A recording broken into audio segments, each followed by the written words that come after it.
Bueno chicos, buenas noches para todos. ¿Cómo están? Buenas noches, gracias. Buenas noches. Bueno muchachos, el día de hoy pues vamos a estar terminando con el tema de SST. Vamos a hablar también acerca del proyecto de investigación que, bueno, varias personas, no solo en este curso, sino en otros, me han comentado que necesitan de pronto un poco más de guía con respecto al proyecto de investigación, que se sienten un poco perdidos, que no saben qué tema escoger, o que si yo les puedo escoger el tema. Y pues digamos que es súper importante aclarar esos puntos el día de hoy. ¿Ok? Bueno, no sé si ustedes quieran que iniciemos con el proyecto de investigación o que finalicemos con el tema y ahí sí hablemos del proyecto de investigación.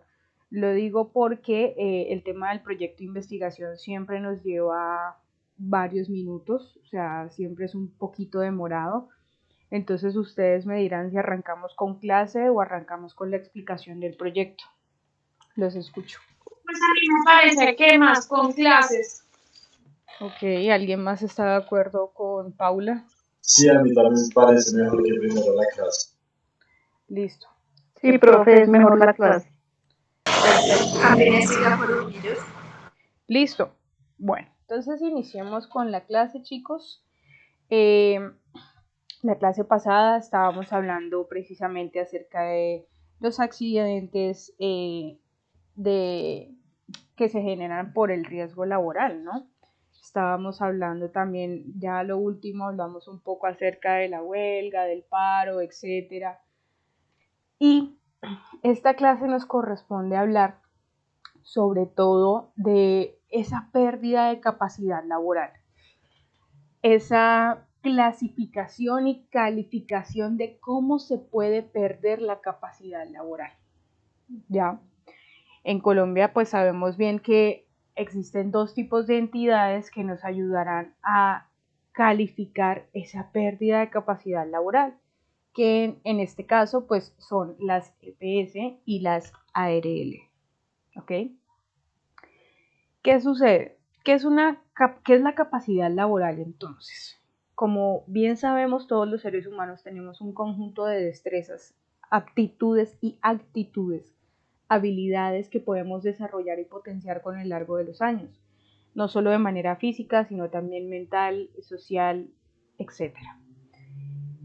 Esta capacidad laboral es la que nos permite a nosotros realmente desarrollarnos de una manera eficaz y eficiente dentro de una labor. Esa capacidad laboral es la que tenemos a disposición para poder trabajar con el empleador o para el empleador, ¿cierto? Esa capacidad laboral es la que nos va a ayudar a producir, a ser mano de obra, ya sea física, mental y socialmente. Esa capacidad laboral la tenemos todos los seres humanos. Pero llega un punto en el que la capacidad laboral se vuelve un tema de tedio, sobre todo para los empleadores, porque como bien hemos venido hablando, entendemos que existen ciertos tipos de desgaste en el momento en el que uno ejerce sus labores, en el que uno ejerce sus funciones, en el que es mano de obra, ¿verdad?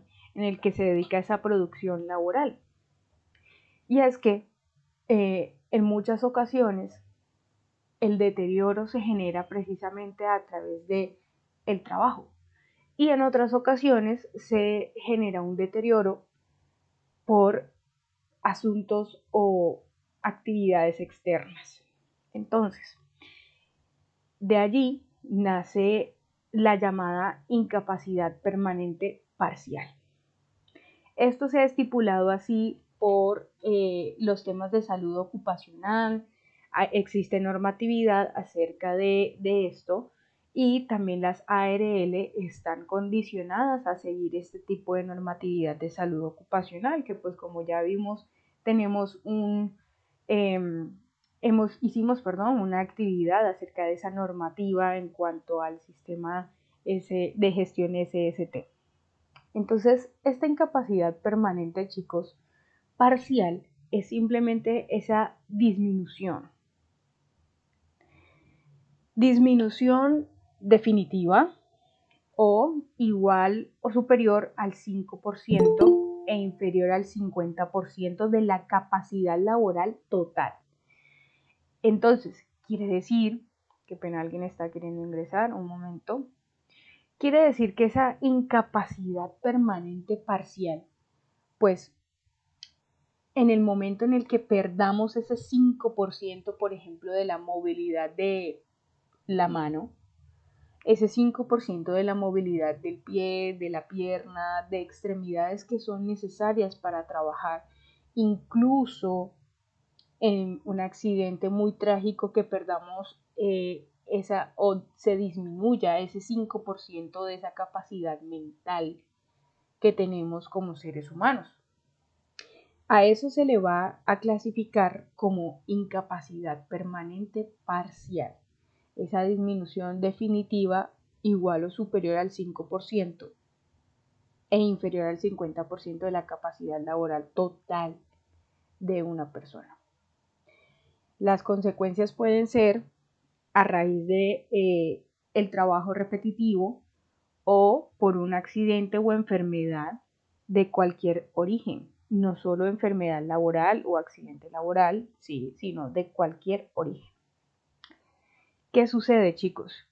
Cuando nosotros tenemos una incapacidad permanente parcial, esa incapacidad permanente parcial es de constante vigilancia, más si nació a raíz precisamente de un deterioro por las actividades laborales a las que nos dedicamos. Entonces imaginemos a esas personas que trabajan 24/7 en los cultivos de flores, que se dedican todos los días a hacer una misma actividad repetitiva física que genera un deterioro y un desgaste de una extremidad.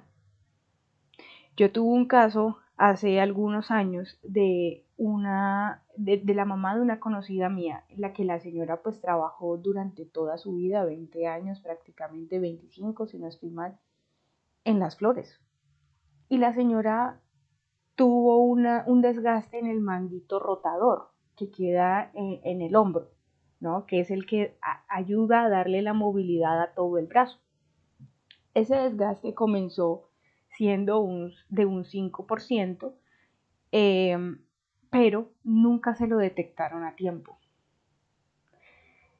cosa que llevó a una invalidez. Pasó de ser una incapacidad permanente parcial que no fue diagnosticada a tiempo y se convirtió en una invalidez, es decir, se convirtió en la pérdida de la capacidad laboral de esta persona, porque superó ese 50% que la normatividad nos dice en salud ocupacional que se debe cumplir. Entonces la señora ya no podía realizar ningún tipo de actividad que venía realizando porque perdió ese 50% de movilidad o de esa capacidad en el manguito rotador para poder continuar con sus actividades. Si no estoy mal, la señora se dedicaba creo que como empacar, ¿no? Los paquetes de flores, los ramos, hacer los ramos. Y pues eso es una actividad constante que pues bajo el sol, bajo condiciones de pronto laborales no tan buenas, estar de pie, el movimiento repetitivo, etcétera, pues llevaron a que se generara esa invalidez. Pero entonces, ahora bien, ¿quién realmente respalda esa invalidez? ¿Quién realmente dice, sí, usted tiene una invalidez del 50%? En este caso de la señora, como se generó por su trabajo, La ARL es quien está obligada a declarar esa invalidez. ¿Ok? Es una cuestión laboral. En el sistema de gestión de seguridad y salud en el trabajo que nuestra empresa contenga, debe estar especificado precisamente cuáles son las autoridades del por qué y para qué. Qué pena, alguien está queriendo ingresar, un momento, ya. ¿Cuáles son esas autoridades que realmente van a darnos ese visto bueno de esa invalidez? De los que van a clasificar esa invalidez. Entonces, en este sistema debemos clasificar que la invalidez que asigne las ARL son invalidez que han sido provocadas por un constante esfuerzo laboral, ¿ok? O por un accidente laboral. Pero la invalidez que se otorgue a través de la salud ocupacional, a través de EPS, es porque surgió un accidente o enfermedad de otro tipo de origen que no fuera laboral. ¿Ok? Pero entonces, ¿qué sucede con esa calificación de la pérdida de capacidad laboral, chicos? Como el trabajador pierde esa parte importante de esa capacidad suya para poder trabajar, dependiendo de la enfermedad o accidente laboral o quiera que sea el tema, esa pérdida pues la califica, como ya lo dije, o salud ocupacional EPS o ARL. Ahora, ¿qué sucede? Cuando yo llego a mi ARL, ¿verdad? A mí me deben hacer un estudio de esa habilidad y de esa capacidad. Es si yo he perdido ese 50% que nos dice la ley, que nos dice el decreto 1507 del 2014, ¿sí? Yo puedo ser remunerado y debo ser remunerado. En el artículo segundo del decreto que les acabo de comentar, dice bien que esa capacidad laboral pues es el conjunto de destrezas, aptitudes y habilidades. Y que si se llega a perder en los porcentajes que ya hemos comentado, debe remunerarse al empleado, al trabajador. Pero entonces la norma hace distinción en la capacidad normal de una persona y la capacidad ocupacional, definiendo esa capacidad ocupacional, es decir, esa capacidad laboral, como esa capacidad con la que el trabajador presta una calidad específica en la ejecución de su actividad. Quiere decir que la capacidad ocupacional o la capacidad laboral realmente es esa calidad con la que nosotros podemos ejecutar una actividad que además está afectando nuestra vida cotidiana y nuestras ocupaciones. Afecta nuestras habilidades motoras, nuestras habilidades de procesamiento, de comunicación e interacción. Afecta capacidades vitales para las personas. Entonces, sucede que esa capacidad que nos describen, ¿verdad? Como habilidad, destreza, aptitud y potencialidad física, mental, social. En el trabajo, esa capacidad ocupacional es esa calidad de ejecución de mi trabajo. ¿Sí?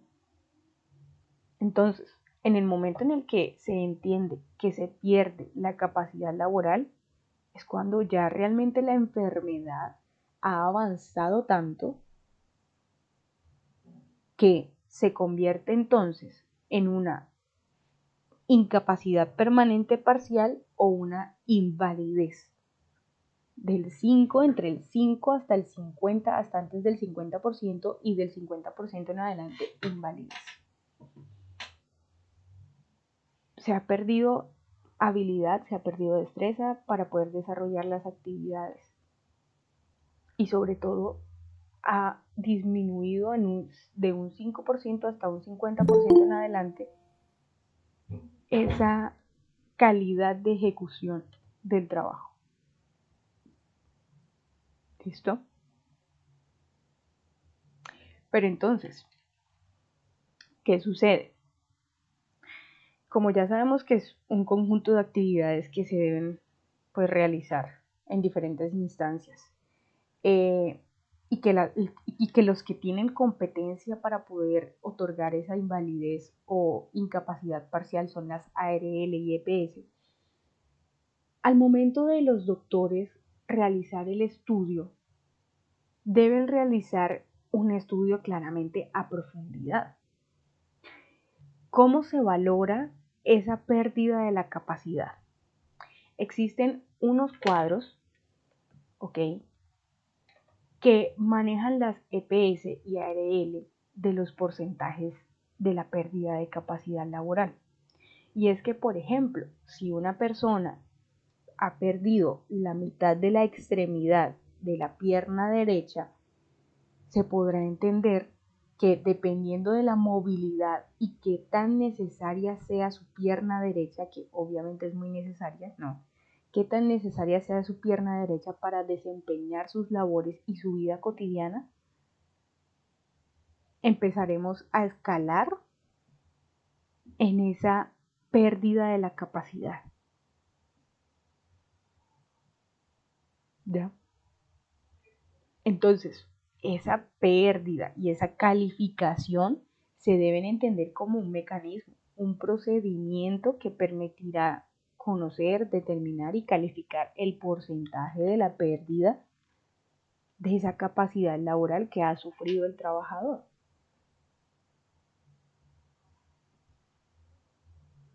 Entonces, sucede que en el decreto 1072 del 2015, en el artículo 2,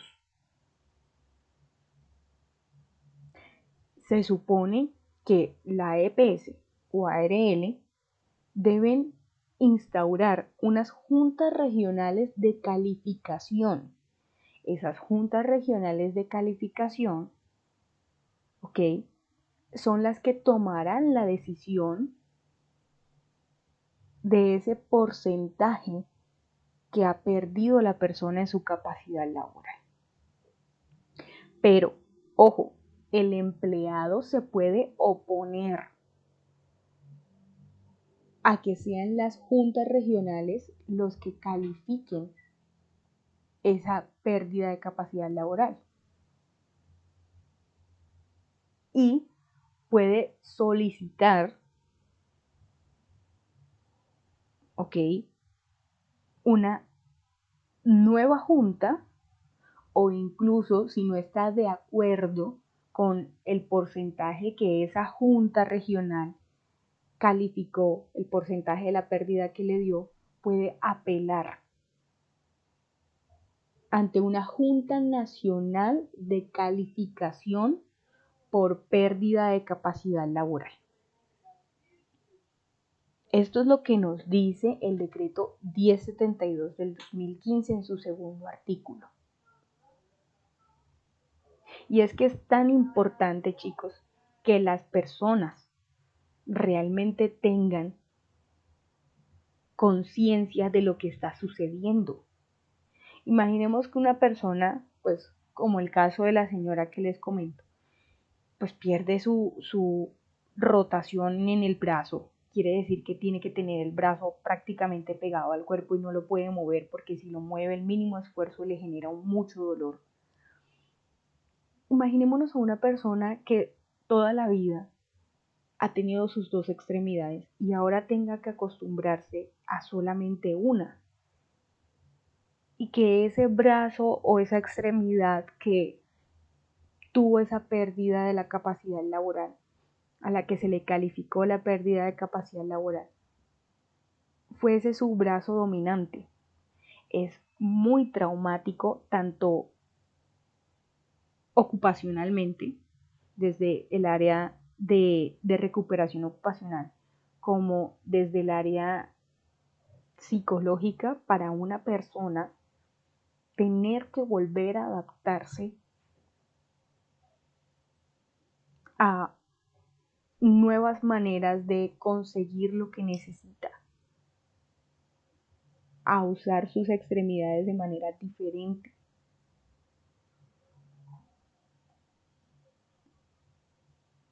Y muchas personas dicen que incluso soportar una vida de dolores, ¿verdad?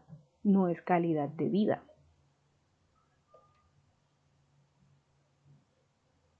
Y es totalmente cierto.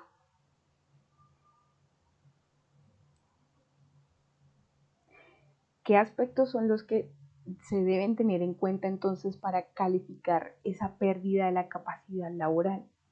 Pero más importante, ¿quién puede solicitar de primera mano esa calificación de la pérdida de la capacidad laboral? Aquí hay cierta controversia porque en Colombia, digamos que la normatividad, la jurisprudencia y todo el tema de salud ocupacional y de los sistemas de gestión de seguridad y salud en el trabajo, dicen que cualquier persona que esté interesada puede reclamar esa calificación de la pérdida de la capacidad laboral por otro. Ojo, es decir, si ni siquiera me está pasando a mí, pero yo estoy viendo como compañera de trabajo que le está sucediendo a Pepito, yo puedo solicitar la calificación de la pérdida de la capacidad laboral de Pepito. La propia entidad, es decir, la propia empresa se lo puede solicitar a la ARL, por ejemplo, si es algo laboral. Si es un familiar, puede solicitarlo. Si es el jefe inmediato, puede solicitarlo a nombre del mismo jefe inmediato, ni siquiera debe tener la autorización expresa de la empresa. Porque entre más tarde se haga esa solicitud, pueden generarse claramente para ese trabajador más problemas de salud.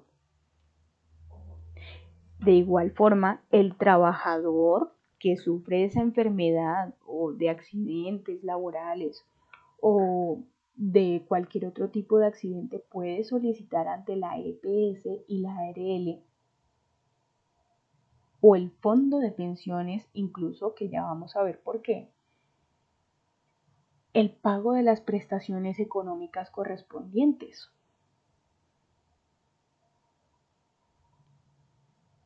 Entonces, ¿cuáles son los aspectos que se deben tener en cuenta para evaluar o calificar esa pérdida de capacidad laboral? Hay ciertos aspectos relevantes. Primero, el primer de esos aspectos, la fecha en la que se estructuró la pérdida de la capacidad. Es decir, la fecha en la que queda en pie la pérdida de la capacidad laboral. ¿Cómo así? En el decreto 1507 del 2014, que fue el primero que les comenté, se señala que la fecha es en el momento en el que realmente una persona pierde un grado o un porcentaje de su capacidad laboral, ya sea cual sea el origen de esta pérdida. ¿Ok? Ya sea cual sea el origen. Ya sabemos que de más del 50% es invalidez. Esa fecha debe entregarse en soporte en la historia clínica, con los exámenes clínicos y con el diagnóstico del médico especialista. Puede ser una fecha en la que, por ejemplo, yo haya ido a la EPS y me hayan diagnosticado de manera temprana, ¿ok? ¿ok? Antes de declarar en sí la pérdida de la capacidad laboral por el médico, o puede ser la fecha en la que el médico, junto con los soportes de historia clínica, exámenes clínicos y el diagnóstico que éste hace, aporte a las empresas.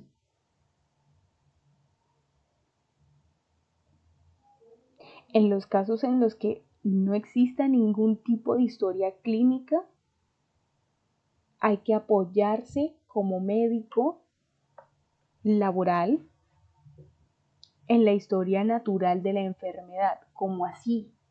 Imaginemos que entonces la señora que perdió la movilidad del manguito rotador y pues la movilidad en sí del brazo entero, sabemos bien que esto es una enfermedad que ha afectado a muchas otras personas anteriormente por el movimiento repetitivo y que no solo ella sufre de esto. La historia natural de la enfermedad es tomar los antecedentes de esa enfermedad, de puestos de trabajo que sean muy similares y compararlos con los de la señora en el caso de que no exista historia clínica, que hoy en día es muy difícil que no exista porque ya tenemos mucho más acceso precisamente a este tipo de herramientas médicas. En ese caso, pues, y en todo caso, la fecha debe estar argumentada por el médico. En el día en que se hace la calificación y la clasificación también de la pérdida de capacidad.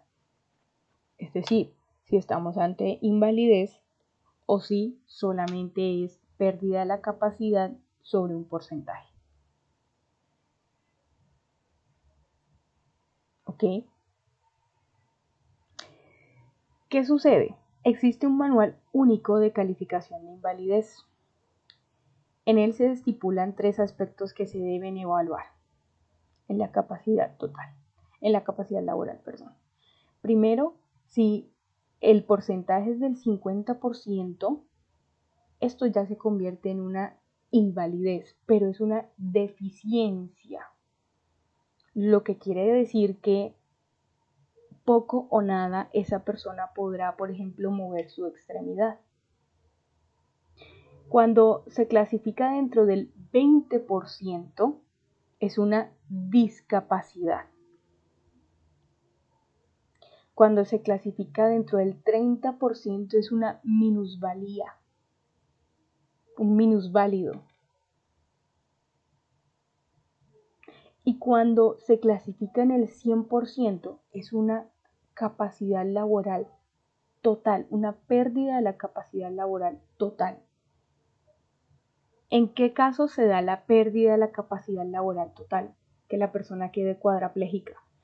Quiere decir que la persona nunca más va a poder mover sus extremidades, por ejemplo, o que la persona haya sufrido un derrame cerebral o una embolia y la persona quede en una cama para toda su vida, o simplemente la muerte del trabajador.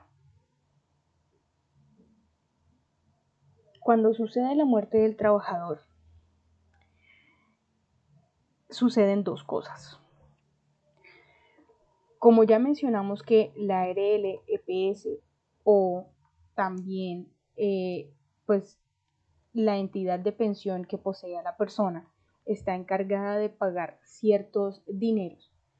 En este caso, con la muerte, lo que hace el sistema de pensiones en Colombia es pagarle al cónyuge sobreviviente, si está casado o casada, la pensión anticipada por muerte del trabajador a su cónyuge sobreviviente, al cónyuge que queda vivo,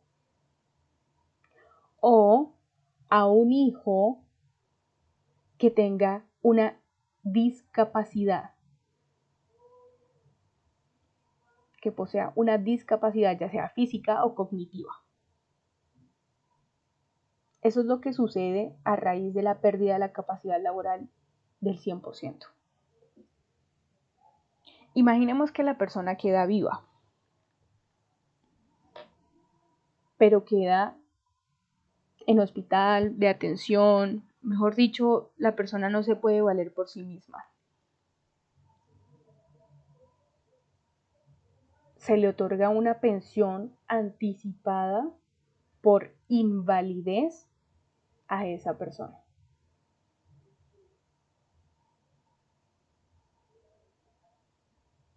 ¿Ok? Pero en el caso de que la persona posea un criterio, un porcentaje del 50%, que es la deficiencia, también se le otorga el mismo tipo de pensión. Pensión anticipada por invalidez. Y la referencia es por la pérdida de la capacidad laboral. La señora que les comento del manguito rotador tiene precisamente esa pensión. Y es que el sistema pensional con el de salud tienen que ir estrechos, agarraditos de la mano, porque debemos entender que es la forma de proporcionarle a alguien la ayuda suficiente para que por lo menos pueda sobrevivir después de un acontecimiento como estos. ¿Ok? Así que esos elementos, esos aspectos de verdad importantes que se deben evaluar con la pérdida de la capacidad laboral, el primero de ellos es la fecha en la que realmente se conoció de esa incapacidad o de esa invalidez. En los casos en los que la fecha no coincide con el accidente o no coincide con la enfermedad, existen problemas con respecto a entregar la pensión, por ejemplo, o también existen problemas con respecto a la evolución de la condición de la salud de la persona. ¿Por qué? Porque es que no se determinó a tiempo, no se sabe realmente cuál fue el tiempo en el que surgió esa enfermedad laboral.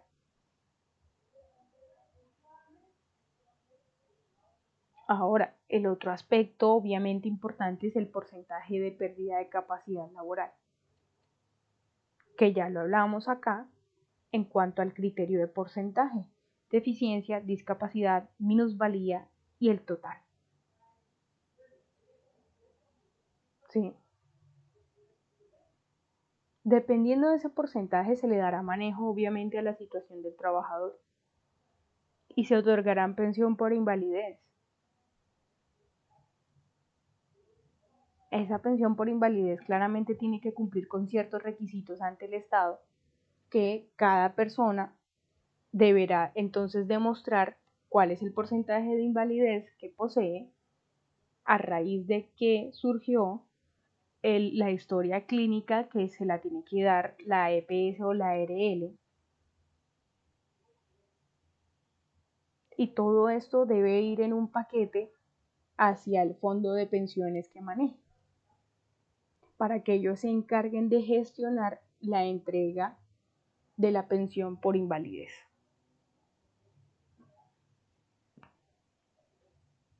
¿Listo? En el manual único para la clasificación de la pérdida de la capacidad laboral ocupacional que existe en Colombia, se fijan esos criterios específicamente del cómo se mide. Ahí están los cuadritos del cómo se mide esa pérdida de invalidez o esa incapacidad. ¿Vale? Pero entonces, ¿qué pasa? ¿Qué significa la deficiencia? La deficiencia es toda aquella pérdida o anormalidad de una estructura física o de una función psicológica, ya sea fisiológica, anatómica. Fisiológica se refiere a lo de adentro, fisiología humana, y la anatomía lo de afuera, extremidades, piel, por ejemplo, ojos, etc. La deficiencia pueden ser temblores, permanentes o no, pero que afectan el 50% de esa capacidad laboral, o anomalías o defectos o pérdidas de un miembro, de un órgano, de los tejidos o de otra estructura del cuerpo humano. Qué pena. Imaginemos que una persona está trabajando y se genera un incendio en la fábrica. ¿Sí? El incendio fue tan grave y tan grande que a la persona se le quemó el órgano más extenso del cuerpo, que es la piel. La piel es un órgano. Y se le quema tanto que la persona queda, en palabras coloquiales, tan vuelto nada que ni siquiera se puede mover.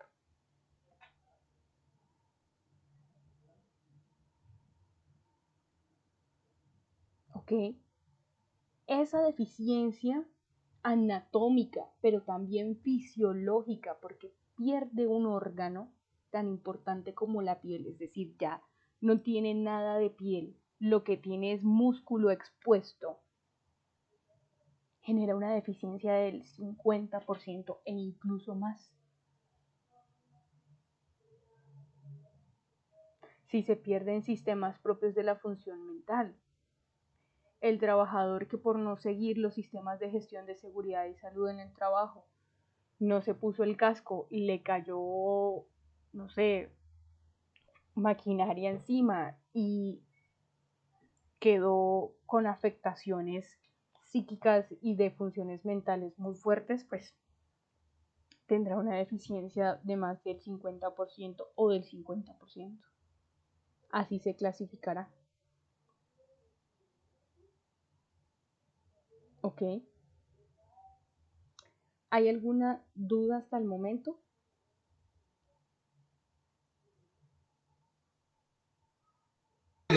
No, señora. No, señora. Ok, listo.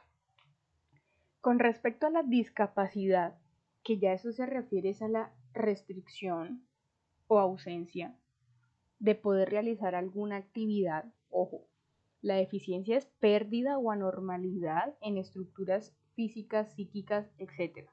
Pero la discapacidad, como tiene un menor porcentaje, sí, ok, por aquí me están levantando la manito. Catherine, señora.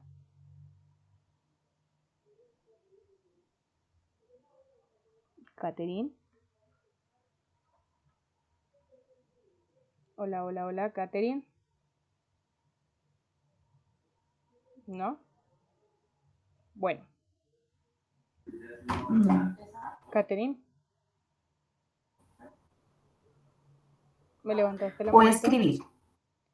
Listo, listo. Sí, profe. Listo, Sí, dale, sí, ya escríbeme y ya te leo. Entonces, ¿Me esa escuchas? discapacidad... ¿Cómo? Listo. Listo. Esa discapacidad entonces es la restricción o ausencia de la capacidad de realizar una actividad, ¿sí? En el margen que se considere normal. Entonces imaginemos que nosotros, para poder tomar un objeto, utilizamos todos los músculos de la mano y todos los huesos de la mano, pero perdimos 3 dedos de la mano, por ejemplo, y solo con 2 no podemos agarrar realmente los objetos. Esa discapacidad se refiere a eso, a esa restricción que tenemos de coger las cosas de manera normal. Hay una ausencia ahí de capacidad de hacerlo de una manera normal. Una discapacidad, sí señora, también puede ser una enfermedad mental. Ya lo voy a explicar. Ojo con eso, ya voy. Por eso es que la ley, Catherine, estipula que existen incapaces. No los llamamos ya discapacitados, sino incapaces. Pero sí, también existen personas con, hablarlo coloquialmente, de discapacidades mentales. Ya vamos para allá. Esa discapacidad, entonces, que la discapacidad no se entiende realmente como algo psíquico, sino algo físico, pero entendemos que se llaman incapaces mentales, ¿ok? Esa discapacidad, chicos, entonces produce una deficiencia muy grande, que que pueden aparecer por los excesos precisamente de desempeñar cierta labor, o porque desempeñamos la actividad de una manera anormal, o porque la actividad fue rutinaria, o porque la discapacidad surgió porque tuvimos un accidente, perdimos los 3 dedos de la mano. Y de acuerdo a las clasificaciones, que es algo que ustedes van a tener que averiguar en el manual único, que eso es para mañana, me van a clasificar a mí dentro de deficiencia, discapacidad o minusvalía. Para responderle a Catherine, sucede que sí, la ley ha dicho que existen incapaces absolutos e incapaces relativos. Los relativos son aquellas personas que sufren de enfermedades mentales, que pues coloquialmente se le dicen que son discapacitados, ¿ok? Pero entonces sucede que una persona con una enfermedad mental como el autismo, como el síndrome de Down, como, no sé, Parkinson, que se generan en el cerebro, pues que además también afectan esa habilidad psicomotora que existe en el cuerpo humano, también es una discapacidad. Todo dependerá entonces si es una pérdida o anormalidad total de una estructura o función psicológica, o si por lo tanto es una restricción o una ausencia de la capacidad de realizar la actividad de una forma normal, en lo que se considere pues normal. Entonces, ¿qué sucede con esa persona que sufre de Parkinson, por ejemplo? Que es una enfermedad mental que también hace que el cuerpo se vaya, se vaya enfermando. Empiezan a sufrir temblores las personas.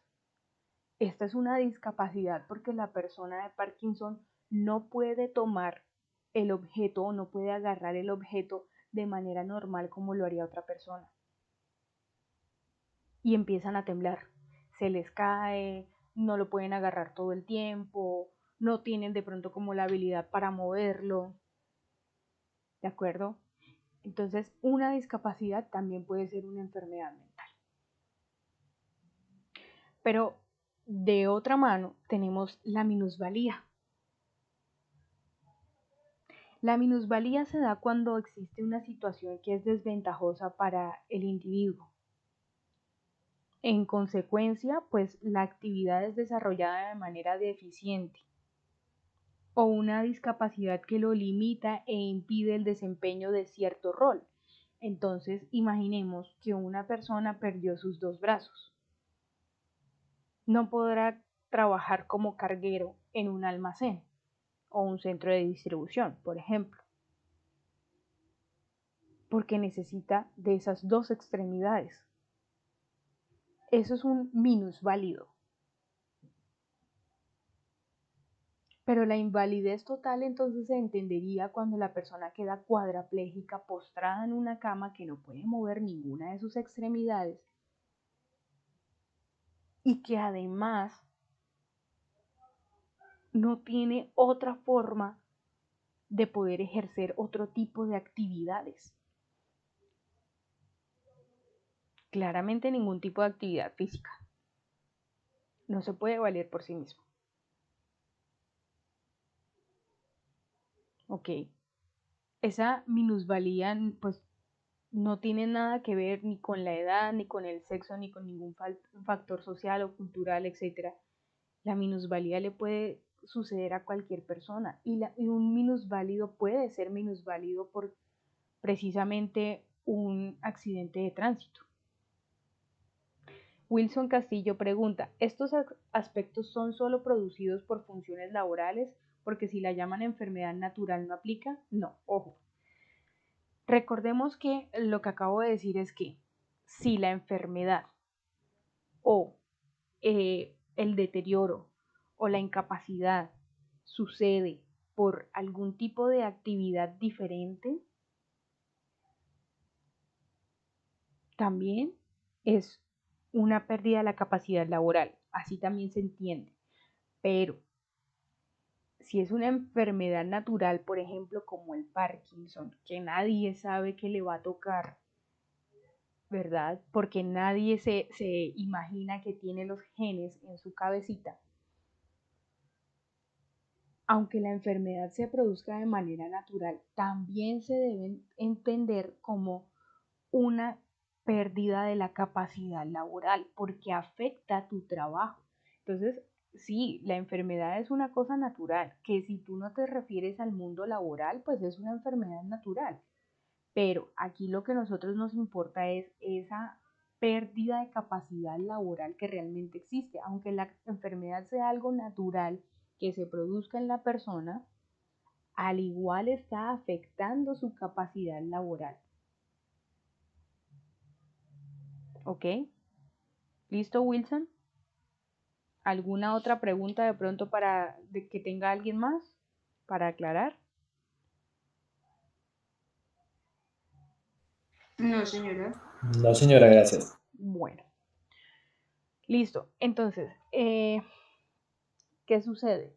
Esa minusvalía, chicos, al fin y al cabo tiene un tinte también social y económico, porque las personas que sufren minusvalía son aquellas que sobre todo no les quieren contratar.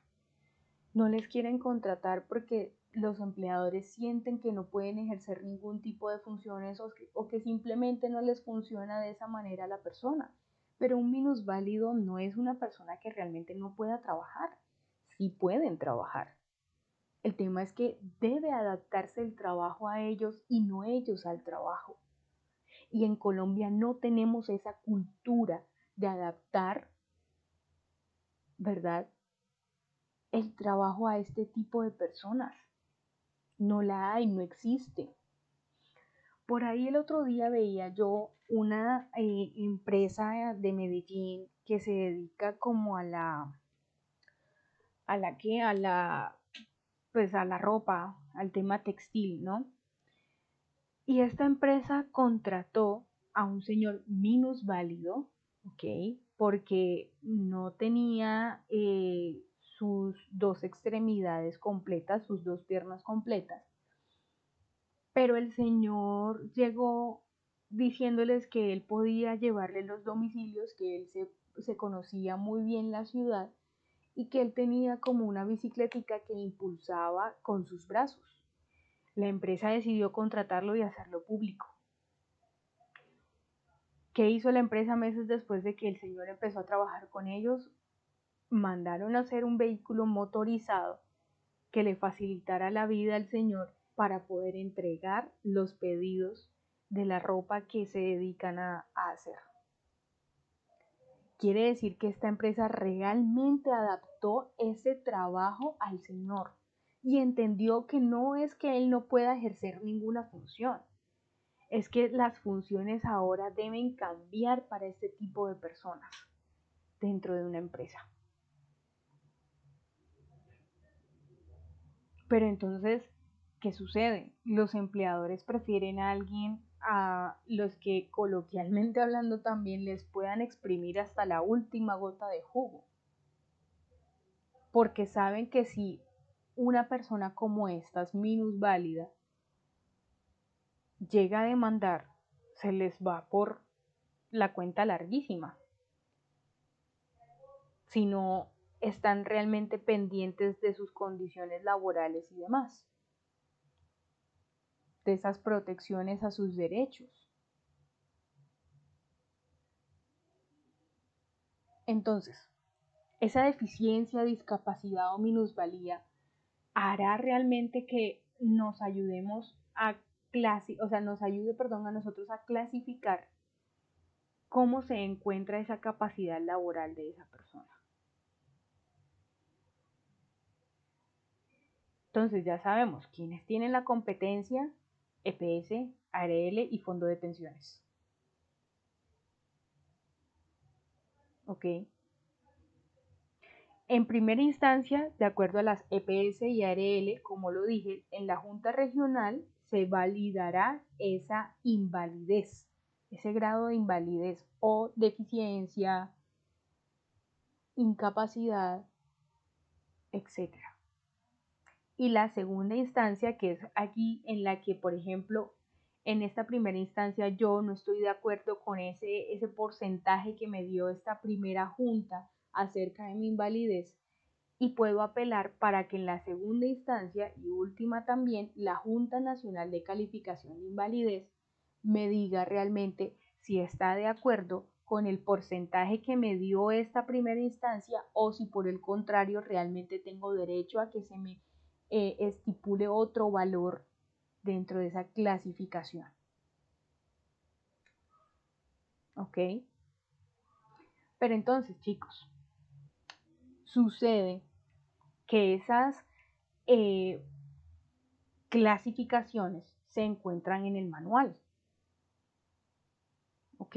Y para el día de mañana lo que necesito es una consulta que vamos a socializar en clase, vuelvo y repito, socializar en clase acerca de los porcentajes y los procedimientos que dice el Manual Único de Calificación de Pérdida de la Capacidad Laboral en Colombia. ¿Listo? Por favor, para mañana. Ahora bien, si un trabajador sufre una enfermedad, un accidente, el primer paso es expedir esa incapacidad laboral. Aquí vamos con algo que Paula estuvo comentando la clase pasada, si no estoy mal, o antepasada. Si luego de 180 días de incapacidad temporal no existe ningún 180 días, hagamos la cuenta, ¿no? No existe ningún concepto favorable acerca de rehabilitación de esa persona. Se debe proceder a realizar una calificación de pérdida de capacidad laboral. Quiere decir que si pasados los 180 días la persona no tiene mejoría, lo llaman o puede dirigirse él mismo por su propia voluntad a EPS, a ARL, para que midan esa pérdida de la capacidad laboral. Allí es donde nosotros clasificamos entonces, ¿verdad?, la deficiencia, la discapacidad o la minusvalía. Si la persona perdió el 50%, ya sabemos nosotros que es deficiencia y que aunque tenga 30 años esta persona tendrá derecho a la pensión por invalidez de manera anticipada.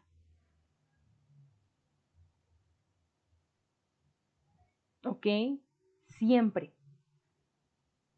En cambio, si existe un concepto favorable, es decir, que exista una verdadera rehabilitación y que la calificación de la pérdida de capacidad laboral pues no se haya dado, todavía esa rehabilitación se puede atrasar hasta por 360 días, es decir, casi un año. Entonces, si a mí mi médico me dice, venga, si usted sí se puede rehabilitar, si tiene realmente mucho futuro en rehabilitarse, y ya pasaron los 180 días, esos 180 días son prorrogables hasta otros 360 días. Quiere decir que en ese año, si mi médico, la ARL, la EPS me dicen si tiene posibilidades de rehabilitarse, eso todavía se considera una incapacidad laboral, no una pérdida de la capacidad laboral, y por lo tanto no se debe clasificar esa misma. Esto lo regula la Ley 19 de 2012. Ojo, en el artículo 142.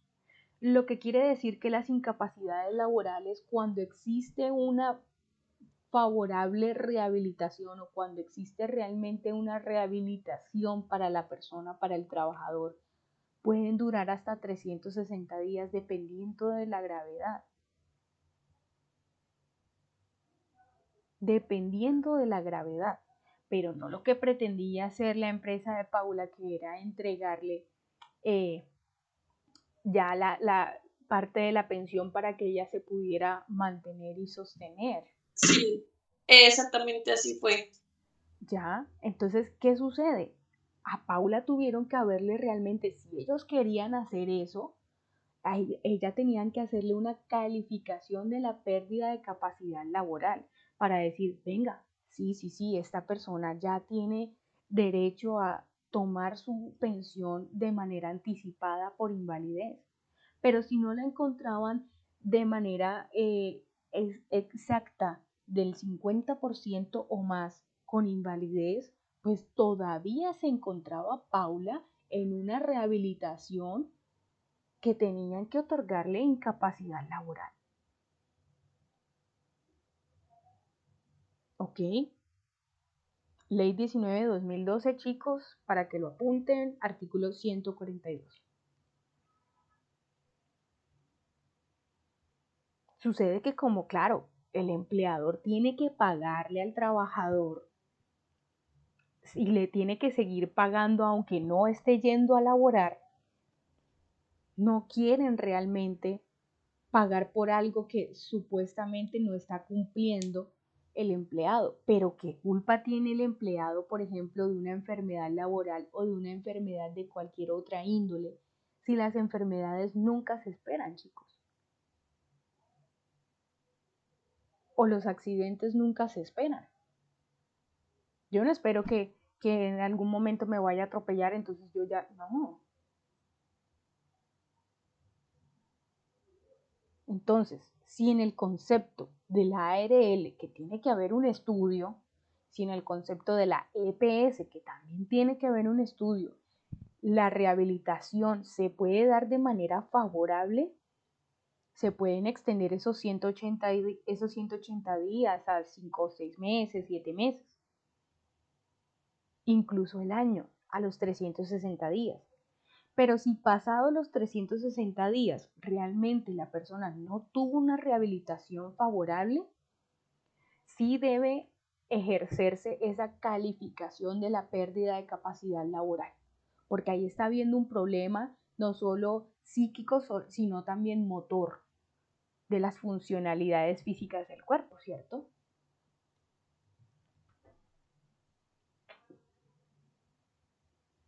¿Listo? ¿Alguna duda hasta el momento? No, no, señora. ¿Alguien más de pronto que quiera comentar algo?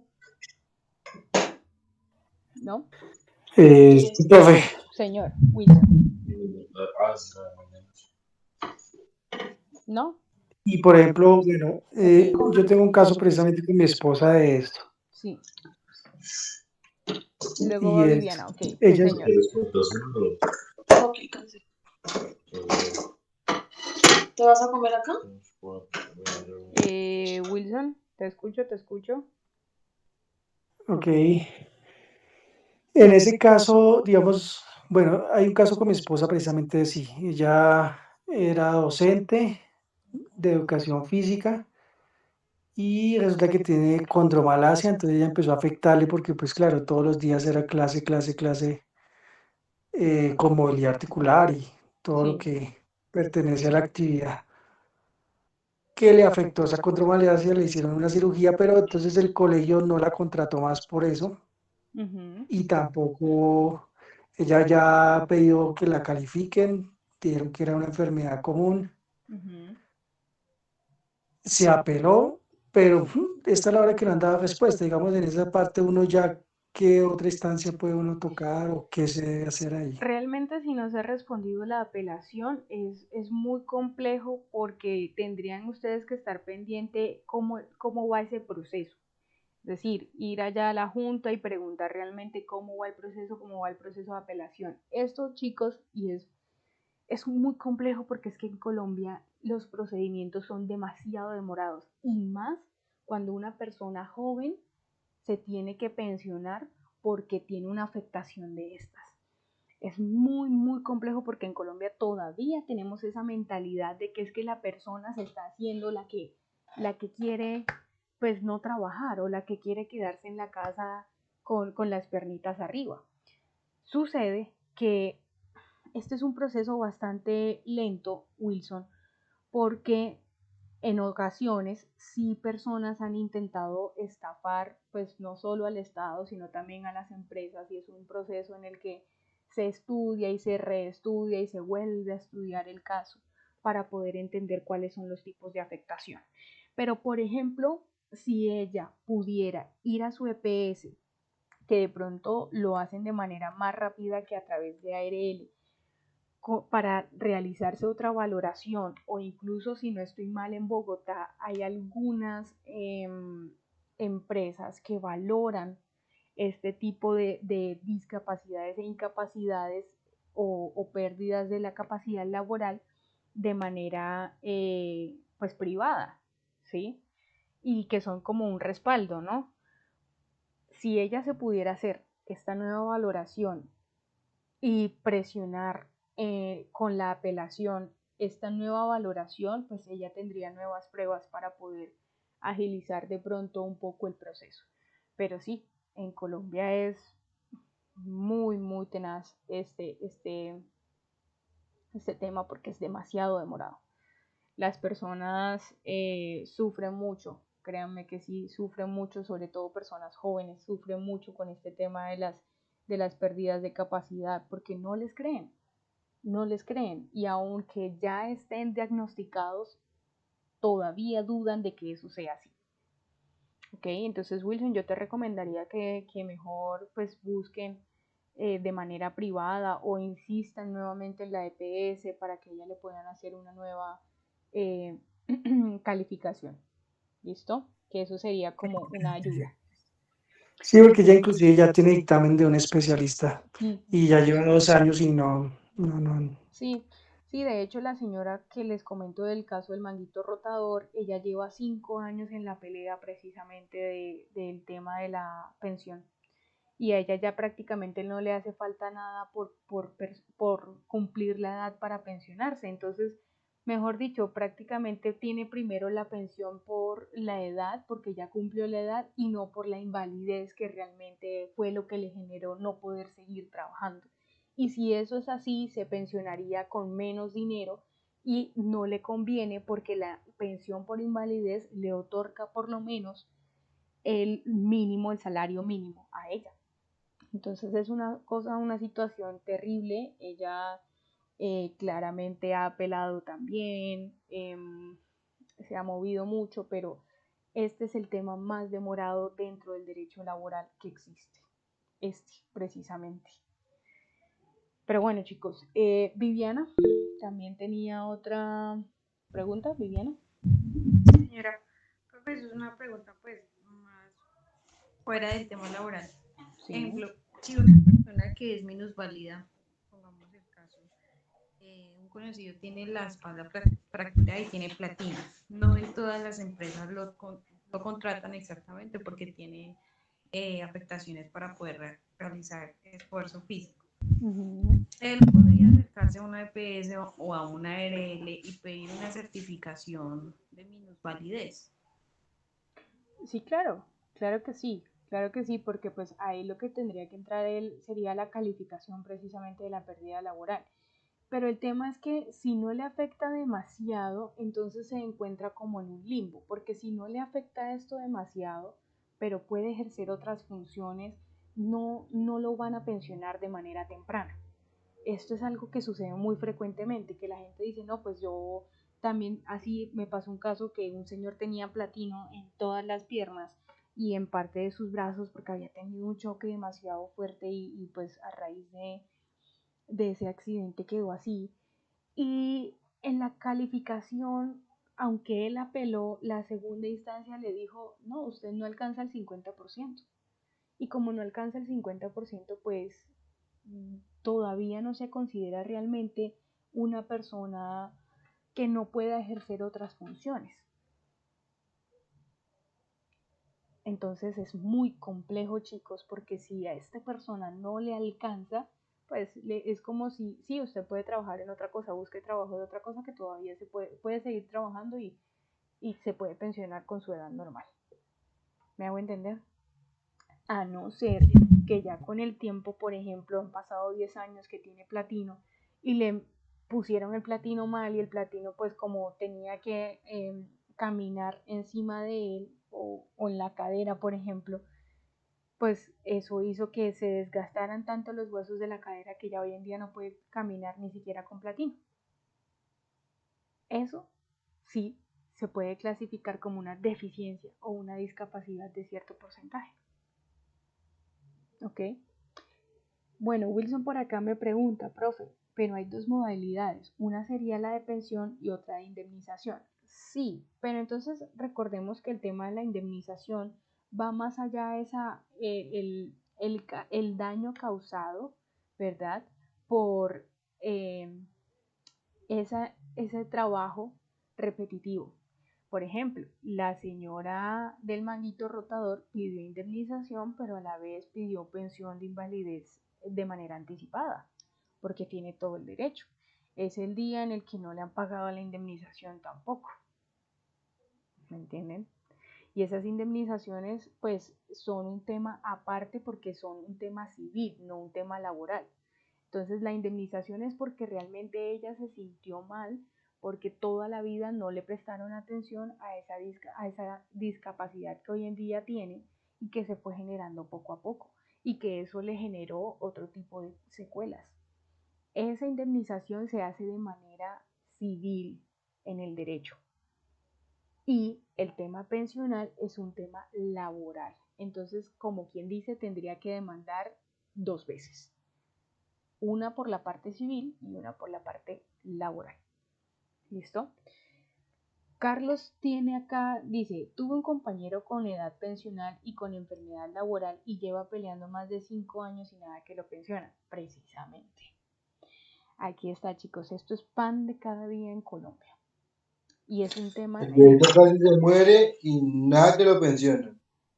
bueno, imagínate. Es una cuestión muy compleja porque sí es demasiado demorado, demasiado demorado. Y es muy complejo, muy complejo. Pero en estas ocasiones, por ejemplo, en que Carlos, que tiene este compañero, como él ya está prácticamente a punto de morir y nada que lo pensionan, pues él lo que puede hacer es poner una demanda por lo civil acerca de que no le contestan nada, ¿verdad? Y que ya está, mejor dicho, a punto de morir y que no tiene ni siquiera su pensión, que es como el sustento vital que le queda. Y pues han pasado años y lo tienen ahí, ahí, ahí. Pero eso es solo porque él ya está a punto, pues como dice Carlos, de morir. ¿Sí? En estos casos, lo Te que se cuento el haría. caso. Te cuento el caso, profe. El señor lleva más de 30 años trabajando en vigilancia. Sí, Y pues obviamente las trasnochadas, el frío, pues eso lo afecta a uno. sí. Él hace 2 años le dio una trombosis, ya que pues la programación que tenía era solo de noche. El señor no dormía nada. Uf, ok. Y le dio una trombosis, estuvo como 4 meses en el hospital. Ujú. Y aún así él pasó que, pues, que le dieran la pensión, ya sea por laboral o le dieran una indemnización, pero que pues le solucionaran algo. Y pasó la demanda. Pues no sé cómo terminó el tema de la demanda, pero la respuesta de, así que le dieron al hombre, Ujú. donde sé, es, le sale más fácil completar sus semanas y le faltaban como 50 semanas para completar la pensión. Bueno, en este caso, eh, es que, bueno, él tenía ya la edad para pensionarse, me dices tú, ¿no? Que ya tenía la Pero edad actualmente pensionada. tiene 73 años. Claro, claro, claro, ya te entiendo. pues sí es cierto lo que le dijeron, que le salía más fácil esperar a que cumpliera pues con el tiempo estipulado de pensión, porque pues mira que han pasado 5 años y está en la lucha de lo del tema de la pensión por incapacidad laboral y no ha pasado. Entonces es lo que les digo, ¿no? Si el señor ya le hacía falta tan poco y puede demostrar también ante su, pues digamos, empresa de pensión que está enfermo y que tiene una demanda en curso acerca de esta calificación de pérdida de capacidad laboral para poder pensionarse, pues el señor realmente ahí si está por Colpensiones, que es lo que de pronto podría salvarlo más, si le dan el mínimo completo, ¿me entiendes? Pero cada caso tiene su particularidad. En el caso de este señor, pues ahí lo que le queda mejor es demandar por indemnización y esperar a que realmente cumpla la edad, que ya le hace falta poco para que se pensione. Y así tiene indemnización, dinero de Profe, indemnización me y corriges, la pensión. perdón te interrumpo. Me corriges, la edad pensional es de 65 años, ¿sí? Para Para hombres. hombres, no, no O de señor, 63. no. Es ¿Alguien que se no, acuerda? ¿Alguien se acuerda de cuál es la edad no pensional? recuerdo, no recuerdo en el momento la edad. ¿65? 62, si no estoy mal. 62 años. Él ya se pasó 10 años, profe, porque tiene 73 años. Pero entonces no entiendo, espérate, o sea, él sigue sin, si es así, él ya debe estar pensionado, Carlos. No, profe, porque así yo que fui supervisor de él y le ayudaba llevando los papeles a la oficina y siempre le sacaban un pero. Siempre le sacaban un pero. Y hasta el año pasado, en noviembre, no lo habían pensionado. Bueno, ese señor, si es así entonces, porque ahí pasa algo absurdo. A ver, pasa algo muy absurdo porque si ya se ha pasado tantos años y no han hecho lo posible por pensionarlo así sea de manera normal, el señor puede estar demandando muy fácilmente por la retención de la pensión, que eso es ilegal en Colombia. Ilegal. Entonces, ¿qué sucede? Que pues ahí sí tiene todas las de ganar el señor. Puede demandar por eso, puede demandar por la indemnización por la embolia que sufrió por los turnos que le ponían y demostrar que no dormía nada. Puede demandar porque pues simplemente no ha tenido derecho a su pensión de ninguna de las formas. Mejor dicho, el señor ahí tiene todas las de ganar. Créeme que imagínate, si ya han pasado tantos años, más de unos 500 millones de pesos. Literalmente puede estar esa demanda en eso, incluso más. ¿Me entiendes? Entonces, Claro que sí, profe. Incluso yo alguna vez le dije, demande, asesórese bien y demande porque cuánto lleva con eso y nada que y le... entonces, ¿qué hace el señor? Todavía sigue trabajando.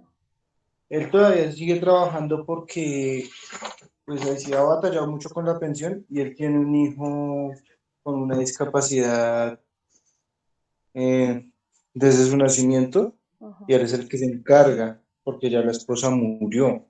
Uf, no, este señor lo que tiene ahí es una minita de oro y no se ha dado cuenta.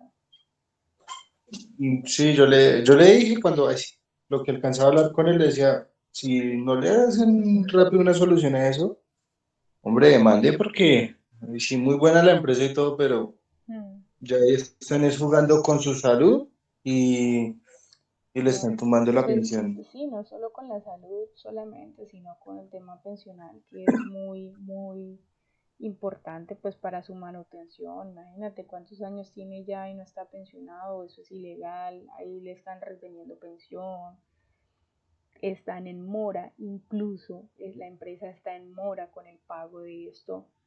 No, terrible, terrible, terrible. Bueno, sí, a estas personas nada más les queda asesorarse, chicos, asesorarse de una buena manera. Bueno, el día de mañana seguiremos hablando de esto. Por favor, dejen sus... bueno, Katherine por acá me pregunta, Profe, en ese caso que dice el compañero, ese tipo de casos, la pensión puede ser retroactivo. Claro que sí, Catherine. Precisamente como le están reteniendo la pensión de manera ilegal, a él le tienen que pagar un retroactivo además. ¿Por qué? Porque continúa trabajando y toda la cosa, pero no se le ha pagado desde hace 10 años. Eso es un retroactivo que está ahí vigente. Dice Jairo, pero en este caso toca con abogado sí o sí. Claro, Jairo, en este caso sí o sí un abogado solamente es el que puede solicitarlo. Si no, realmente no puede hacerlo la persona sola. Necesita saber moverse muy bien dentro del derecho para poder solicitar todo lo que hay que solicitar. Dayana Ramírez, que me levantó la mano. Terminamos con Dayana y pasamos a lo del proyecto de investigación, chicos. Ojo. Listo, Dayana, cuéntame. Buenas noches, profe. No, mi pregunta era sobre el proyecto de investigación, por lo que yo soy nueva, entonces Ok. no tenía como el conocimiento. Bueno, Gracias. Dayana, listo. Bueno, chicos, vamos a hablar entonces un poco acerca de ese proyecto de investigación. El proyecto de investigación para las personas nuevas es una, digamos, actividad obligatoria que solicitó el Ministerio de Educación y también solicitó la Secretaría de Educación a las instituciones técnicas y tecnológicas en Chía. Este proyecto cuesta el 30% de la nota para poder graduarse. Quiere decir que aunque ustedes escojan ya sea su modalidad de grado con seminario o con prácticas, aparte de eso van a tener que realizar este proyecto de investigación. ¿Ok? El proyecto de investigación es acerca precisamente de lo administrativo. Quiere decir que ustedes dentro de todo lo que hemos hablado, dentro de todos los temas administrativos que existen, pueden escoger un tema por el cual se interesen y realizar una investigación. ¿Ok? Algunos estudiantes en otros cursos me preguntaban como, profe, ¿no será que usted nos puede dar el tema? Chicos, no me es posible porque este tema tiene que salir de ustedes. El tema es de libre escogencia. Entonces, que si yo quiero hablar acerca de el impacto de una buena administración, de una pymes en el sector salud, pues lo puedo hacer, por ejemplo. O si quiero hablar el impacto del sistema de gestión de SST en la empresa Lechita SA, lo voy a hacer. ¿Y cómo así el impacto? Pues qué cosas han mejorado a raíz del sistema de gestión y empiezo a hacer una investigación a raíz de ello. ¿Listo? Entonces, nosotros debemos entender que un proyecto de investigación en sí, pues es un documento como el que nos ponían a hacer en el colegio, ¿verdad? De ensayos, ¿se acuerdan? En el que nosotros teníamos que investigar, hacer una pregunta, problema y resolver el ensayo. Pero entonces este proyecto de investigación es un poquito más amplio porque le permite al lector entender de manera más amplia, ¿sí? ¿De qué estamos hablando? El proyecto de investigación se entiende como un documento metodológico académico en el que se explica, se describe a detalle un conjunto de procedimientos que como estudiante realicé para poder llegar a la conclusión a raíz de una pregunta-problema. ¿Sí? Entonces, ¿qué sucede? Yo a ustedes por el grupo les envié un documento, ¿cierto? Si no estoy mal. Díganme que sí, sí fue a ustedes, ¿cierto? Tengo varios grupos. Un documento del proyecto de investigación. ¿Sí o no? No, profe. ¿No? Listo. Ya mismo. Sí, señora. ¿Sí? Ok. Bueno, lo Sí, voy a sí, Sí, volver a señora, enviar. profe. Listo, no importa. Lo voy a volver a enviar, ¿ok? Para que tengamos claro qué es lo que debemos conseguir con este proyecto de investigación. El proyecto de investigación, chicos, tiene ciertos apartados o ciertos elementos con los que tiene que cumplir sí o sí. El primero de ellos, pues, es la presentación, la portada del proyecto. Su nombre, el nombre del técnico que están cursando, el año en el que están realizando el proyecto de investigación y el nombre del proyecto de investigación. Es decir, un título tentativo. Ese título tentativo es el nombre del trabajo de investigación. Entonces, mi nombre del trabajo de investigación puede en muchas ocasiones ser la misma pregunta-problema. ¿Cuál es el impacto de los sistemas de gestión SST dentro de las empresas pymes en el sector centro de Chía? Por ejemplo, ¿sí? Porque además el proyecto de investigación tiene que ser muy específico. Imagínense que ustedes se ponen a investigar cuál es el impacto del SST a nivel de Colombia. No terminan nunca, chicos. No terminan jamás, porque es algo demasiado amplio. Tendrían que averiguar sobre un montón de empresas en toda Colombia y los factores de impacto de los sistemas de gestión de seguridad y salud en el trabajo. Entonces, por eso, la investigación tiene que estar muy delimitada. Por ejemplo, si ustedes trabajan en una empresa, ustedes pueden decir, ok, pues yo quiero investigar acerca de esta empresa, ¿verdad? Cómo es la composición y en qué ayuda la estructura organizacional de la empresa en el tema administrativo, cuáles son las ventajas de su gestión, por ejemplo. No sé. Entonces el título de mi investigación puede ser la pregunta-problema u otro título. ¿Listo? Cuando yo empiezo a plantear el problema, cuando yo planteo el problema es ¿por qué voy a investigar yo? ¿Por qué? Es esa pregunta problema, ese planteamiento del problema, es esa introducción a esa investigación. Entonces, si a mí me pareció importante investigar el impacto del SST, del sistema de gestión SST en las pymes ubicadas en el centro de Chía, porque no todas, por ejemplo, tienen sistemas de gestión o porque las que tienen sistemas de gestión tienen mejor desempeño que otras. Ese es mi planteamiento del problema. El desempeño. Por eso es que yo voy a investigar eso. Para poder saber cuál es el desempeño, si afecta o no afecta un sistema de gestión de seguridad y salud en el trabajo, el desempeño en una empresa. Y específicamente en las empresas pymes ubicadas en el sector centro de Chía.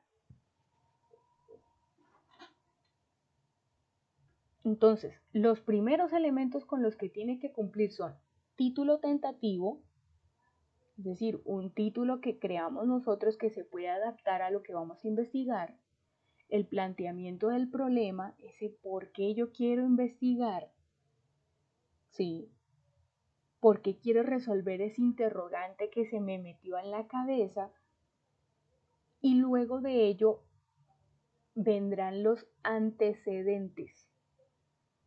¿Cuáles son los antecedentes?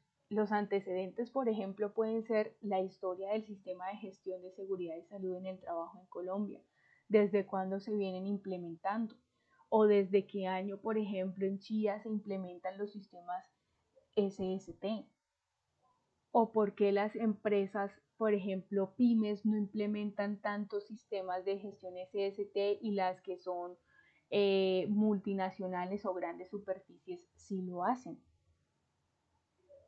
Esos son los antecedentes, lo que ha pasado antes de mi investigación, lo que ya otras personas también han descubierto, han dicho, lo que yo he podido encontrar que en el pasado existía.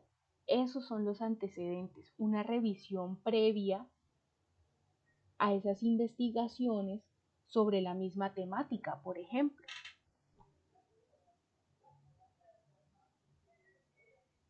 ¿Ok?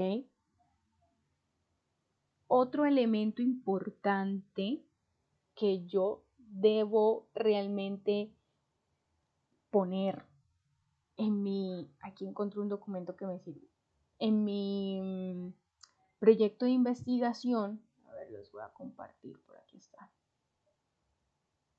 Es la justificación. ¿Cómo justifico yo esa investigación? Esto va ligado a los antecedentes. Si yo ya sé que en Chía, por ejemplo, las empresas pymes no tienen sistemas de gestión SST, por ejemplo, entonces la justificación está en que yo vi que hacía falta realmente investigar acerca de esto porque me di cuenta que no habían sistemas de gestión SST implementados en las empresas y que el impacto entonces puede ser negativo para estas empresas.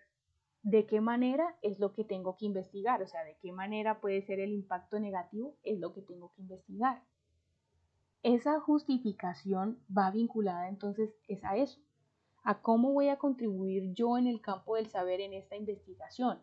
Quiere decir, ¿verdad?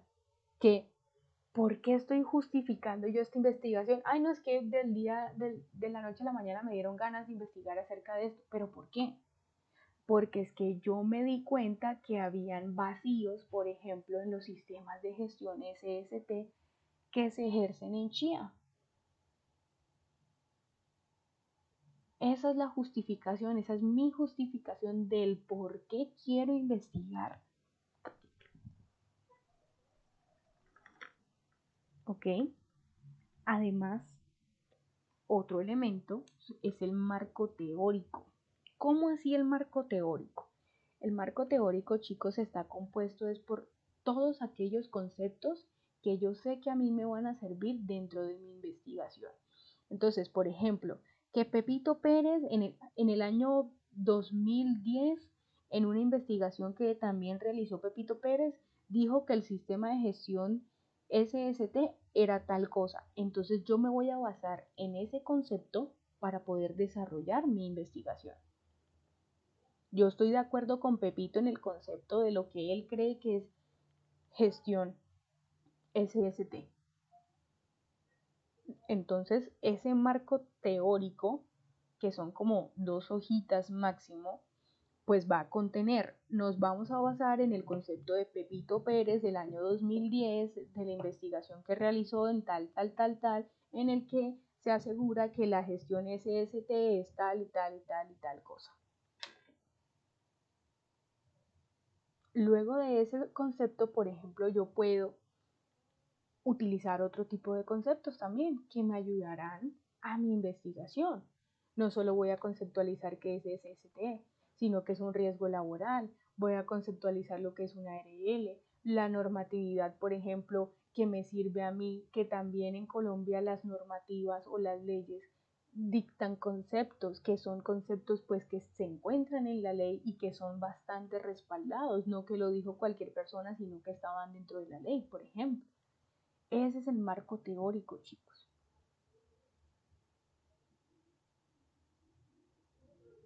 ¿Listo? Aquí se detalla en sí, es como ese primer esbozo de lo que yo quiero realmente mostrar dentro de mi investigación. De esos conceptos a los que yo les voy a creer, con los que yo me voy a basar para poder realizar mi investigación. ¿Ok? Eso es un marco teórico. Por otro lado, pues todo tema de investigación debe contener objetivos, tanto generales como específicos. El general, pues es el objetivo primordial, es lo que yo quiero realmente, no sé, descubrir, por ejemplo, o estudiar, porque recordemos que todos los objetivos deben comenzar con un verbo con terminación ir, estudiar, explicar, investigar, ¿sí? Todos los objetivos.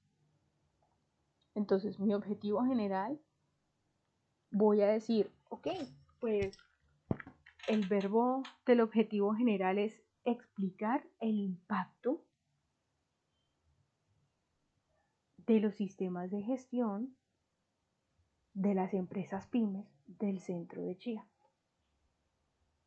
¿Y qué impacto? El impacto económico o el impacto laboral o el impacto, ¿sí?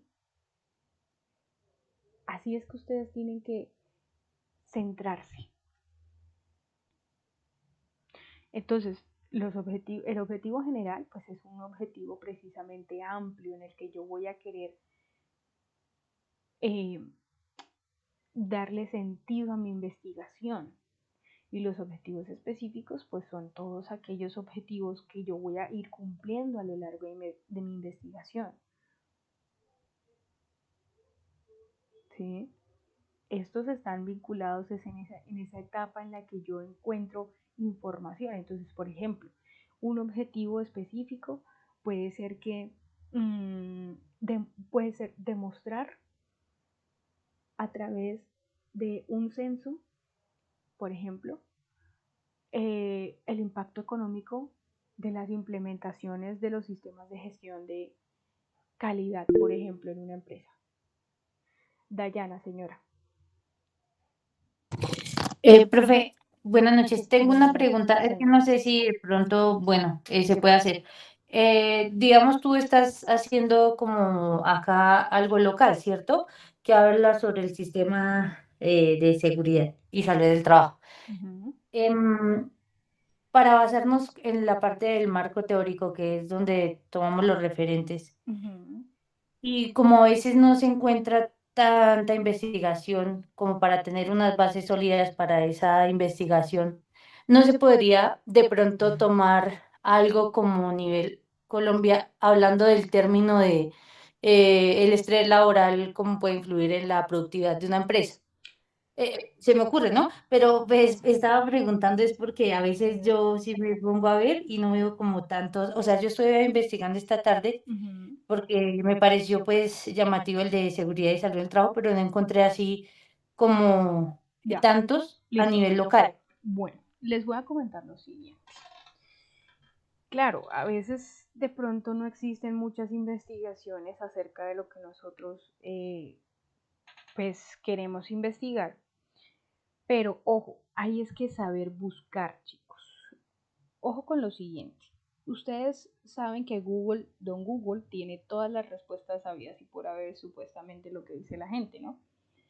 Pero para este tipo de investigaciones existe Google Académico, que es lo que yo les recomiendo a ustedes, donde van a encontrar documentos científicos, donde van a encontrar investigaciones, donde van a encontrar otros proyectos de investigación que hablen acerca del tema de ustedes.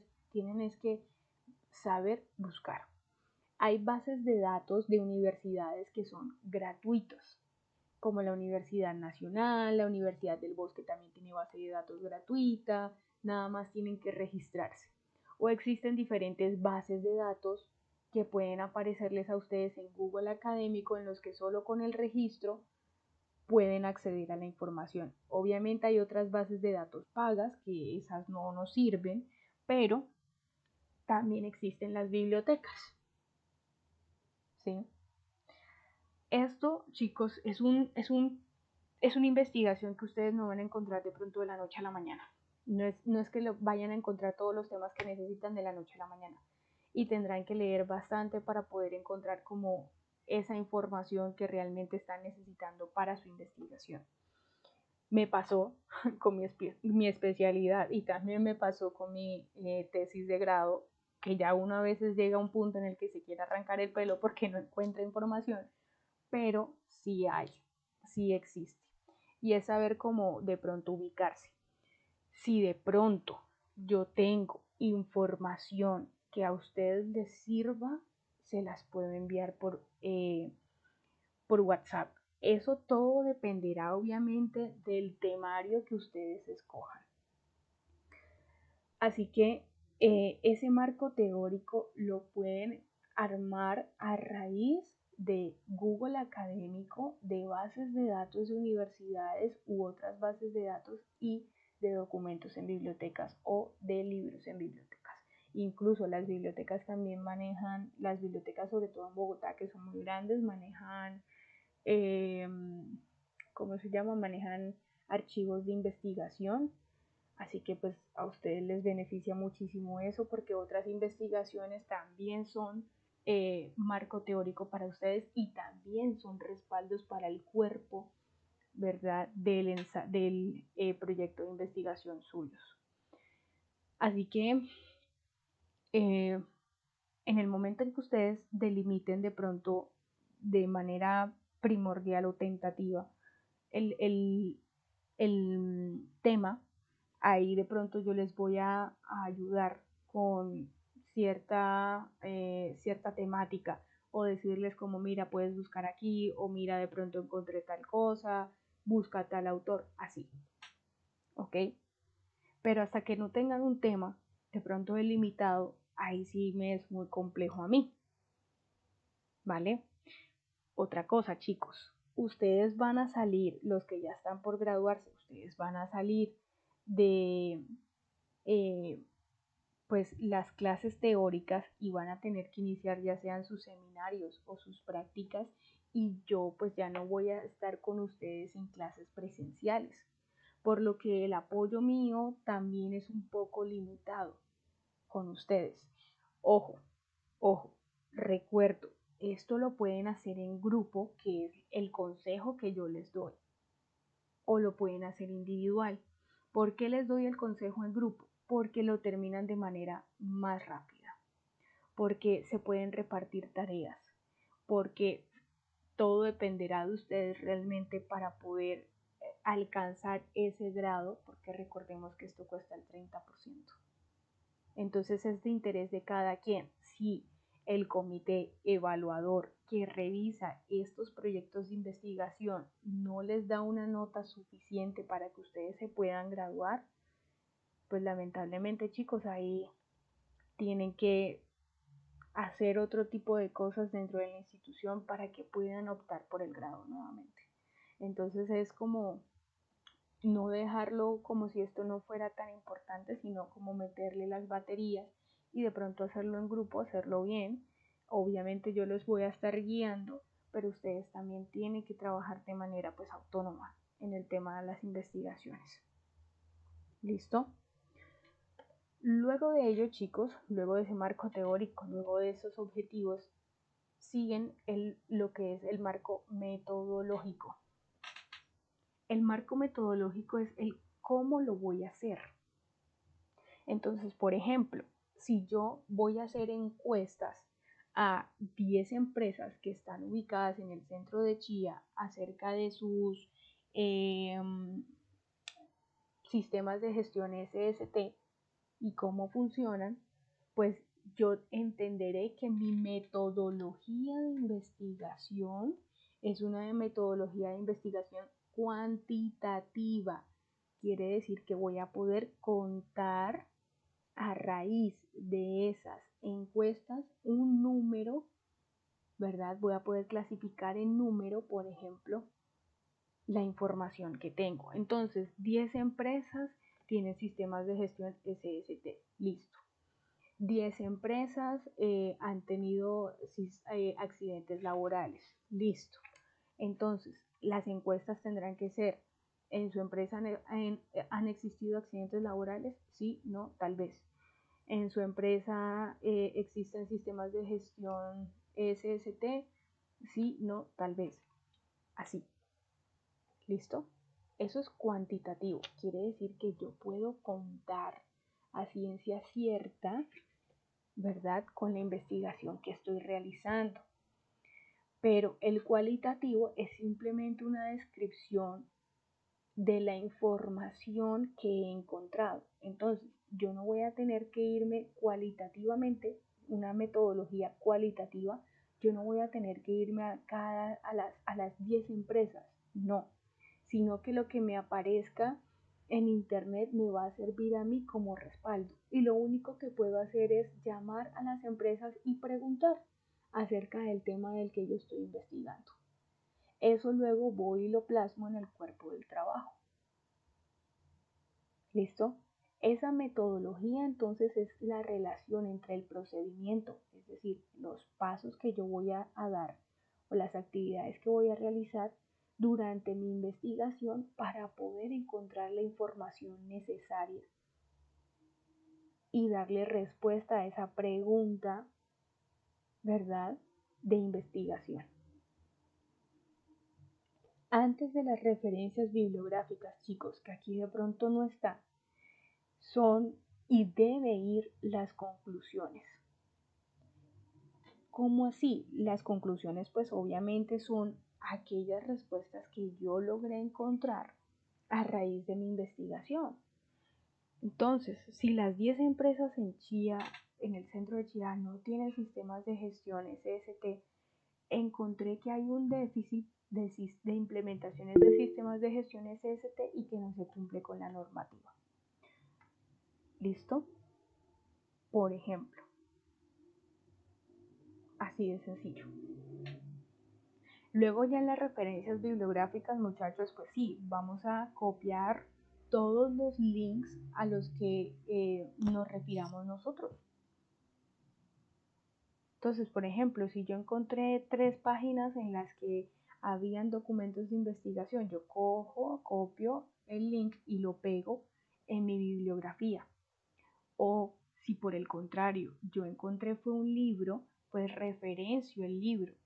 Quiere decir que el libro tendré que poner el nombre del autor, el año, el nombre del documento. Para este proyecto de investigación y para que se nos facilite también la investigación, no vamos a utilizar normas APA, porque estas normas APA realmente para mí, aunque no es que sean demasiado complejas, son más demoradas. Y como ustedes necesitan tiempo, precisamente, o sea, lo que no tienen es tiempo, perdón, vamos a utilizar las normas ICONTEC. Las normas ICONTEC son más claras, un poco más específicas y más fáciles de manejar. ¿Listo? Para poder realizar el proyecto de investigación. Así que yo de ustedes me voy descargando las normas ICONTEC actuales, voy delimitando el tema de investigación porque, chicos, para el día lunes a más tardar, las personas que ya se están por graduar, es decir, el día 27, van a tener que decirme a mí por WhatsApp cuál es el tema que escogieron. ¿Ok? Para las personas que están por graduarse. Para las personas que aún no están por graduarse, todavía tienen plazo, dependiendo del mes en el que entraron claramente, hasta la segunda semana de abril, que es después de la Semana Santa, que ya sabemos ustedes y recuerdo que esa Semana Santa vamos a trabajar por nuestra cuenta, es decir, van a trabajar ustedes de manera autónoma en la plataforma. ¿Ok? Listo. Chicos, yo realmente ahorita les voy a enviar unos otros documentos acerca de lo del proyecto de investigación a WhatsApp para que estemos más orientados. Cualquier duda o inquietud me pueden comentar. Por favor, las personas que están por graduarse, delimitar el tema, por favor, y buscar ¿cómo se llama? Esas normas ICONTEC que son las que vamos a trabajar. ¿Listo? No siendo más por la clase de hoy, chicos, por favor dejemos la actividad que para mañana, que la repita, listo. La actividad para mañana es una investigación sencilla. Es investigar cuáles son el procedimiento para poder clasificar la incapacidad, la discapacidad, la minusvalía y la invalidez con el manual único que existe en Colombia para precisamente la clasificación de la pérdida de la capacidad laboral. ¿Listo? Chicos, esperen, antes de que se vayan, un momento por favor, porque vamos a cambiar el sistema de toma de asistencia. Ojo, espérenme un segundito. Como ustedes son muchos, somos en este momento 27 personas, antes de que ustedes se me vayan, voy a pasarles un link para que se registren allí la asistencia. Persona que no aparezca en este link, pues persona que no se le vale la asistencia, chicos. Este link lo voy a estar dejando cada clase porque cambia cada clase y además que ustedes deben registrar la fecha en el que toman esta asistencia. Espérenme un segundito, por favor, ya se los envío. Qué pena con ustedes, que tengo por acá esto. Un momento, por favor. Aquí está. Listo. Un momentico.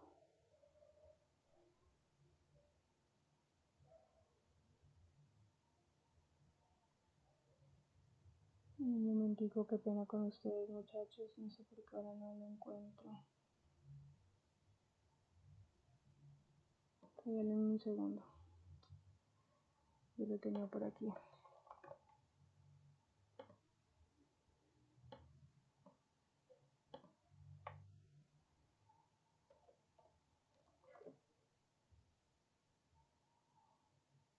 Un momento. Igual todavía nos hacen falta 5 minuticos de clase. Regalen un momento. Aquí está.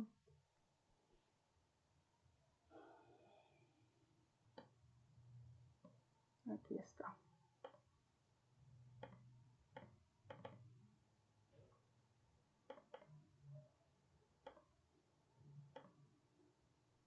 Listo. Voy a mandar el link de asistencia por aquí, por el video chat. Un momento. Por favor, llenemos ese link para poder tomarles yo la asistencia, chicos. Todos llenemos ese link para tomarles la asistencia. Les agradezco mucho, espero que descansen, que tengan una muy buena noche y estamos hablando a lo largo de la semana por si tienen alguna duda con respecto al proyecto de investigación. ¿Listo? Nos Listo, vemos gracias. mañana. Listo, chicos. Buena noche.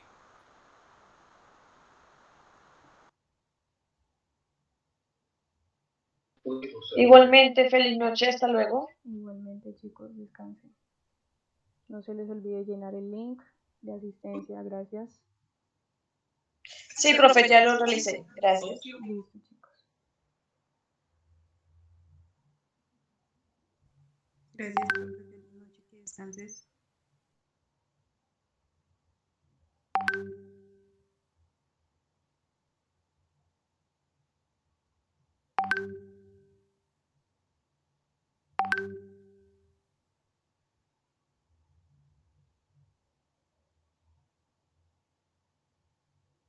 Pena, ¿en qué parte está lo de la fecha que no lo vi? ¿No te aparece? Dame un No. segundo, yo entro al link. Solo está el correo, el técnico y el nombre. Un momento, por favor. Aquí hay 14. Un momentico. A ver.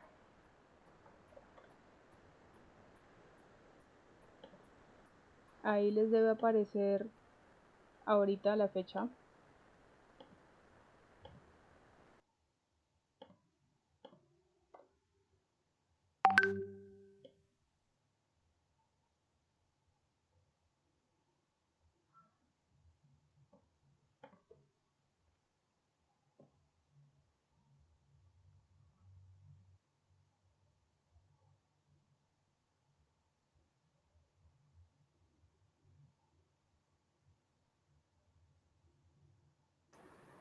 No, profe, ahí no.